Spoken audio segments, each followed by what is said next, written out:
The Desire of Ages, Chapter 2, The Chosen People. For more than 1,000 years, the Jewish people had awaited the Savior's coming. Upon this event, they had rested their brightest hope. In song and prophecy, in temple rite and household prayer, they had enshrined his name. And yet, at his coming, they knew him not. The beloved of heaven was to them as a root out of a dry ground. He had no form nor comeliness, and they saw in him no beauty that they should desire. He came unto his own, and his own received him not. Isaiah 53:2, John 1:11. Yet God has chosen Israel. He had called them to preserve among men the knowledge of his law and of the symbols and prophecies that pointed to the Savior. He desired them to be as wells of salvation to the world. What Abraham was in the land of his sojourn, what Joseph was in Egypt, and Daniel in the courts of Babylon, the Hebrew people were to be among the nations. They were to reveal God to men. In the call of Abraham, the Lord had said, I will bless thee, and thou shalt be a blessing, and in thee shall all families of the earth be blessed. Genesis 12:2 and 3. The same teaching was repeated through the prophets. Even after Israel had been wasted by war and captivity, the promise was theirs. The remnant of Jacob shall be in the midst of many people as a dew from the land, and the showers upon the grass, that tarrieth not for man, nor waiteth for the sons of men. Micah 5:7. Concerning the temple at Jerusalem, the Lord declared through Isaiah, Mine house shall be an house of prayer for all peoples. Isaiah 56:7, Revised Version. But the Israelites fixed their hope upon worldly greatness.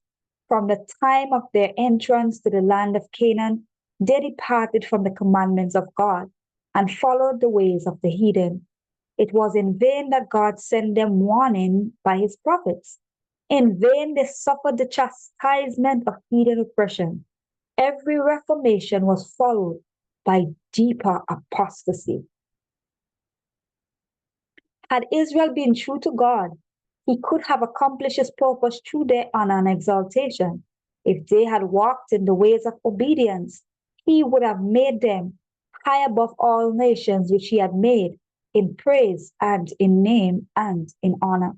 All people of the earth, said Moses, shall see that thou art called by the name of the Lord, and they shall be afraid of thee.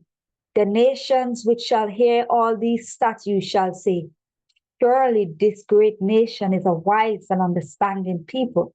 Deuteronomy 26:19, 28:10, and Deuteronomy 4:6. But because of their unfaithfulness, God's purpose could be wrought out only through continued adversity and humiliation. They were brought into subject to Babylon and scattered through the lands of heathen. In affliction, many renewed their faithfulness to his covenant, while they hung their harps upon the willows and mourned for the holy temple that was laid waste. The light of truth shone out through them, and a knowledge of God was spread among the nations. The heathen systems of sacrifice were a perversion of the system that God had appointed, and many a since observer of the heathen rites learned from the Hebrews the meaning of the service divinely ordained, and in faith grasped the promises of a Redeemer. Many of the exiles suffered persecution. Not a few lost their lives because of their refusal to disregard the Sabbath and to observe the heathen festivals. As idolaters were roused to crush out the truth, the Lord brought his servants face to face with kings and rulers, and they and their people might receive the light. Time after time, the greatest monarchs were led to proclaim the supremacy of the God whom the Hebrew captive worshiped. But by the Babylonianish captivity, The Israelites were effectually cured of the worship of graven image. During the century that followed, they suffered from the oppression of heathen foes until the conviction became fixed that their prosperity depended upon their obedience to the law of God. But with too many of the people, obedience was not prompted by love. The motives were selfish. They rendered outward service to God as the means of attaining to national greatness. They did not become the light of the world, but shut themselves away from the world in order to escape temptation to idolatry.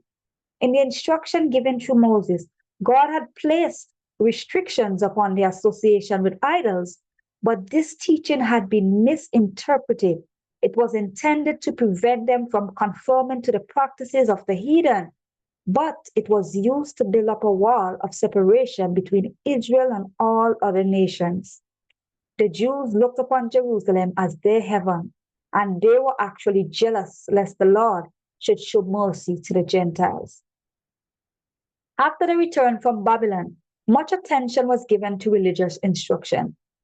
All over the country, synagogues were erected where the law was expounded by the priests and scribes, and schools were established, which, together with the arts and science, professed to teach the principles of righteousness. But these agencies became corrupted. During the captivity, many of the people had received heathen ideas and customs, and these were brought into their religious service. In many things, they conformed to the practices of idolaters.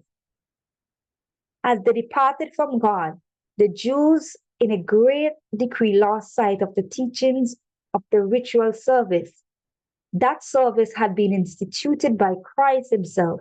In every part of it, it was a symbol of him, and it had been full of vitality and spiritual beauty. But the Jews lost the spiritual life from their ceremonies and clung to the dead form. They trusted to the sacrifices and ordinances themselves instead of resting upon him to whom they pointed. In order to supply the place of that which they had lost, the priests and the rabbis multiplied the requirements of their own, and the more rigid they grew, the less of the love of God were manifested. They measured their holiness by the multitude of their ceremonies, while their hearts were filled with pride and hypocrisy.